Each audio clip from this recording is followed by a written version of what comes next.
Hello guys. स्वागत है आप सभी का हमारे इस यूट्यूब चैनल सरकारी सब पे भारी पे। तो दोस्तों आज देखेंगे हम जो SSC, railway, banking, UPSC, MPSC और बाकी सभी कॉम्पिटिटिव एग्जाम में आने वाले क्वेश्चन की। तो चलिए स्टार्ट करते हैं जीएसटी एमसीक्यू। तो जीएसटी एमसीक्यू के बारे में हम स्टार्ट करेंगे।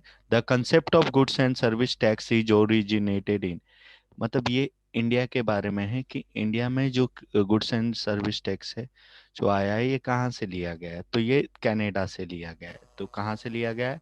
कनाडा से लिया गया है। Which of the following tax will be abolished by GST? GST के आने से कौन से टैक्स का खात्मा हुआ है?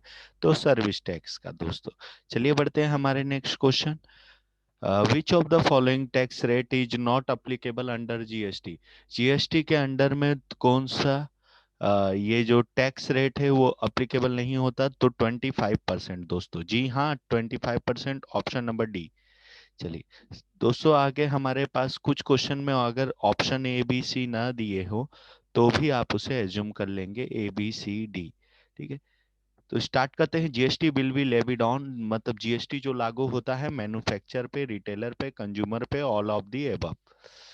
What kind of tax is GST? GST किस प्रकार का टैक्स है? तो इसे इनडायरेक्ट टैक्स बोला जाता है। Who is the head of GST council? देखिए जीएसटी काउंसिल का हेड होता है फिनांस मिनिस्टर, और फाइनेंस मिनिस्टर जो हमारे एट प्रेजेंट है निर्मला सीतारमन। कौन है? निर्मला सीतारमन। कौन सा कॉन्स्टिट्यूशनल अमेंड था ये जीएसटी बिल का? तो ये 101 कॉन्स्टिट्यूशनल अमेंडमेंट था जीएसटी बिल का। चलिए दोस्तों आगे बढ़ते हैं। विच of the following good will not be covered under the GST bill? GST bill के अंडर में कौन सा चीज कवर नहीं होता, कौन सी वस्तुएं कवर नहीं होती? और देखते हैं, cooking gas, liquor, petrol, all of the above. ये पूरी चीजें क्या होती है, ये इसमें अप्लीकेबल नहीं होती है, कवर नहीं होती है। देखिए पेट्रोल के भाव बढ़ गए, सरकार बोल रही है इसे जीएसटी के दायरे में लाया जाए। ठीक है। Which of the following is the main motive of the government behind the introduction of the goods and service tax? तो गुड्स एंड सर्विस टैक्स का मेन मोटिव क्या है? तो ये जो टू इंक्रीज गवर्नमेंट रेवेन्यू, ठीक है, to replace all the indirect tax and bring tax uniformity in the country. ठीक है, तो ये सभी ऑप्शन आपके क्या होंगे? करेक्ट होंगे। ठीक है। The headquarter of GST council is located at, तो न्यू दिल्ली में जीएसटी काउंसिल का हेडक्वार्टर है। Who is the chairman of GST council? GST council के चेयरमैन कौन होते हैं? तो ये फिनांस मिनिस्टर होते हैं। देखिए इसमें ऑप्शन डी बोलना है आपको दोस्तों। चलिए आगे बढ़ते हैं। Which state become the first state of the India to ratify GST bill? मतलब जीएसटी बिल है ये किस स्टेट ने ऐसी पुष्टि की? तो ये किया है असम ने, ऑप्शन नंबर सी। तो चलिए बढ़ते हैं दोस्तों नेक्स्ट क्वेश्चन की ओर। GST is a dash based tax on consumption of goods and services, तो ये डेस्टिनेशन बेस्ड टैक्स है। तो याद रखना डेस्टिनी नहीं होगा, ऑप्शन नंबर सी होगा डेस्टिनेशन। ठीक है दोस्तों, चलिए आगे बढ़ते हैं। Which article spells formation of GST council? तो जीएसटी काउंसिल के फॉर्मेशन के लिए अ, जो हमने आर्टिकल लाया है वो क्या लाया है? 279, 279 ए आर्टिकल लाया है।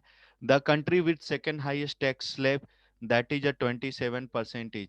देखिए सबसे ज्यादा हाईएस्ट स्लैब है जीएसटी का वर्ल्ड की जो कंट्री में आती है हमारी इंडिया का 28% है, और अर्जेंटीना ऑप्शन नंबर सी इसका 27% है जो सेकेंड हाईएस्ट टैक्स स्लैब में आता है।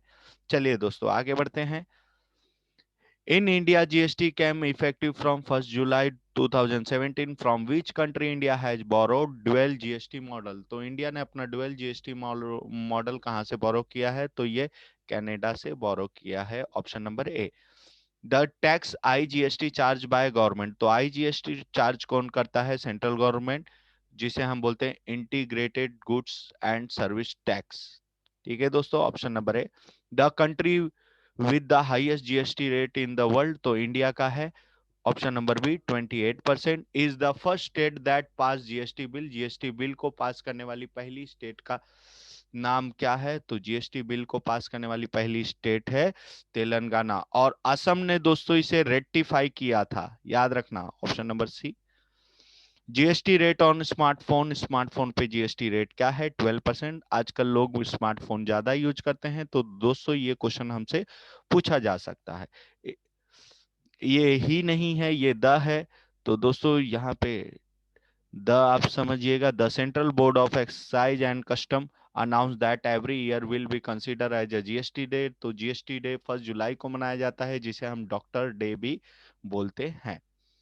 Under GST insurance is tax percent. देखिए जीएसटी में जो टैक्स परसेंट है, इंश्योरेंस में कितना है? 18%। अभी कोविड के बाद लोगों ने हेल्थ इंश्योरेंस ज्यादा ली होगी, फिर बाद में अलग अलग तरीके की सेविंग के भी बारे में लोगों को पता चला होगा, तो ये होगा हमारा 18%। याद रखना है इंश्योरेंस के बारे में। How many types of GST in India? तो इंडिया में 3 तरह के जीएसटी होते हैं, सीजीएसटी, एसजीएसटी और आईजीएसटी। सीजीएसटी का फुल फॉर्म क्या है दोस्तों? Question number 24। तो सीजीएसटी का फुल फॉर्म है option number D, central goods and service tax. What is SGST? SGST क्या होता है? State goods and service tax होता है दोस्तों, ऑप्शन नंबर ए। नेक्स्ट है व्हाट इज आईजीएसटी? तो आईजीएसटी होता है integrated goods and service tax, ये आपका ऑप्शन नंबर ए। 27 होता है in India the GST council has come out with the 4 rate structure they are. तो वो कौन कौन से स्ट्रक्चर है जो इंडिया में है? तो ऑप्शन नंबर सी, 5%, 12%, 18% एंड 28%। चलिए दोस्तों आगे बढ़ते हैं। What is the integrated goods and service tax? तो टैक्स जो होता है आपका इम्पोज होता है इंटर स्टेट ट्रेड पे, जो इम्पोज किया जाता है टैक्स, जिसे हम बोलते हैं integrated goods and service tax, IGST. याद रखना दोस्तों। चलिए, इसे सेंट्रल गवर्नमेंट चार्ज करता है। 29 question number, which of the following country is the first one two implement GST? तो जीएसटी फ्रांस ने इम्प्लीमेंट किया था 1954 में दोस्तों, याद रखिएगा, फ्रांस ने पहला जीएसटी को इम्प्लीमेंट किया था इन 1954। Presently, how many countries have implemented GST? तो 160 country. That is option number D. GSTN, Goods and Service Tax Network, comes under which act? तो ये आता है कंपनीज एक्ट 2013। ठीक है दोस्तों, आपको कैसा लगा ये हमारा video? Please like, subscribe and comment box में लिख के भेजना। देखिए दोस्तों, हमारे पास समय कम होता है एग्जाम में रिवीजन करने के लिए, इसलिए ये मैं शॉर्ट वीडियो और थोड़ा सा स्पीड में आपको बताया हूँ दोस्तों। इसी तरीके के वीडियो में और बनाते रहूंगा। Please like, subscribe and comment. Okay दोस्तों, चलिए बाय। आपकी आने वाली एग्जाम के लिए आपको ऑल द बेस्ट।